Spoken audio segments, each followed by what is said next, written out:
তো hello everyone, তো আমি আপনাদের বন্ধু মিলনদীপ, চিনতেই পারছো। তো আমরা মিলনদীপ দুজন এসেছি আজকের গঙ্গাসাগরে। অনেকদিন পর দুজন এক জায়গায় মিট করছি। তো আজকে গঙ্গাসাগরে এসেছি 15ই আগস্ট, আজকে স্পেশাল দিন জানো তো, সেই জন্য ঘুরতে এসেছি একটু। আর তোমাদের মানে ভিডিওটা দেখাবো, দুটো পার্ট করে দেখাবো। অনেকদিন পর গঙ্গাসাগরে এসেছি, তো চলো ভিডিওগুলো দেখানো যাক। তো চলো, এই দেখো 5 নম্বর গেট দিয়ে 5 নম্বর গেটের ভিতরে যাচ্ছি। আর দেখো এগুলো পুরো ফাঁকা, এই যে রেলিং করা আছে, রেলিংয়ের ও পাশে কয়েকদিন পর মেলা বসলে সমস্ত খুব সুন্দর ভালো লাগে দৃশ্যগুলো দেখতে। আর দেখো রেলিংয়ের ও পাশে পুরো ফাঁকা, চারধারে পুরো সবুজ সবুজ মাঠ, পুরো চারধারে সবুজ হয়ে আছে। দেখো ওয়াও, পিছন ধরে ভিউটা খুব ভালো লাগছে, খুব সুন্দর লাগছে। আর দেখো এই যে এসছে, ওই যে দেখো বিদেশিগুলো এসছে, মন্দিরে এসছে, বিভিন্ন দেশ থেকে যেরকম মানুষ মন্দিরে আসছে সেগুলো এসছে।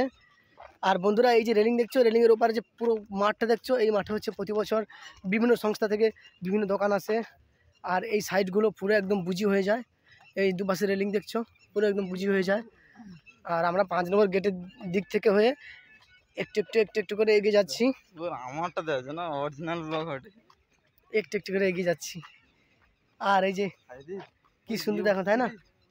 তো চলো দেখাচ্ছি, চলো দেখতে থাকো। আর এখন দেখো ভারত সেবা আশ্রমে চলে এসেছি। এই যে ভারত সেবা আশ্রমের গেট, ভারত সেবাশ্রম সংঘ। এই দেখো, এই যে মেলার সময় প্রচণ্ড ভিড় হয়। এই যে ভারত সেবাশ্রম সংঘ শতবর্ষ, যে এটা দেখাচ্ছি সাল সব কিছু করা আছে। এই যে গঙ্গা দেবীর মূর্তি, মা গঙ্গা। এই গেটটা এখন খোলে না, এই গেটটা কখন খোলে গো?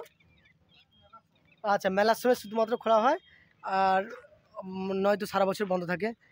এখানে অনেক সাধু আছে, মহারাজ আছে, খুব সুন্দর। প্রত্যেকটা করে রুম আছে সাধুরাদের থাকানোর জন্য, সাধুরা যাতে এখানে থাকতে পারে সুস্থভাবে, রুম আছে। আর এই যে গেট, তো চলো পরবর্তী ভিডিও দেখাচ্ছি তোমাদের। এই যে দেখো, এই যে গেট দেখতে পাচ্ছ। আর চলো এবার পৌঁছে গেছি, আর কিছুক্ষণ বাকি আছে। ছোট মোড় আছে, কোন দিকে ঘোরা? এই দেখো, এই দেখো, আর কিছুক্ষণের মধ্যে পৌঁছে যাব, আর কিছুক্ষণের মধ্যে পৌঁছে যাবো গঙ্গাসাগরে। গেটের শেষ সীমার মধ্যে চলে এসেছি, গেটের শেষ সীমার মধ্যে চলে এসেছি, আর কিছুক্ষণের মধ্যে পৌঁছে যাবো। বাবা, দেখেছো রাস্তাটা আমাদের গঙ্গাসাগরের পুরো একদম পরিষ্কার ঝিকঝাক রাস্তা। এরকম রাস্তা কোথাও পাবে না, এটা শুধু একমাত্র গঙ্গাসাগর পাবে। তো চলো গেটের মুখে গিয়ে আবার একটু দেখাবো। তো দেখো চলে এসেছি যুব, এইটা হচ্ছে যুব আবাস, পশ্চিমবঙ্গ সরকার। ভালো হচ্ছি, এটা যুব আবাস, পশ্চিমবঙ্গ সরকার কল্যাণ ক্রীড়া দপ্তর। আর এটা হচ্ছে ইউথ হোস্টেল আমাদের গঙ্গাসাগরের মধ্যে।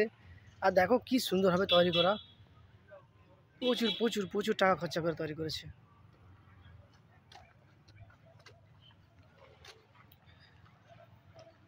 এই দেখো অনেক যাত্রী সারা বছর যাওয়া আসা করে আমাদের সাগরে, তো এই যাচ্ছে।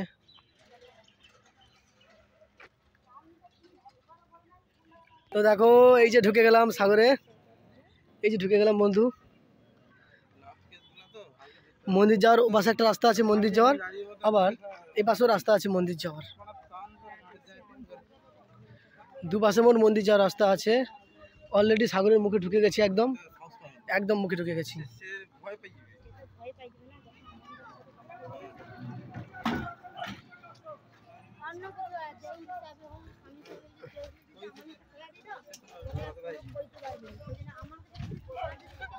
এই দেখো পুরো ঢুকে গেছি, পুরো পুরো একদম ঢুকে গেছি। এই দেখো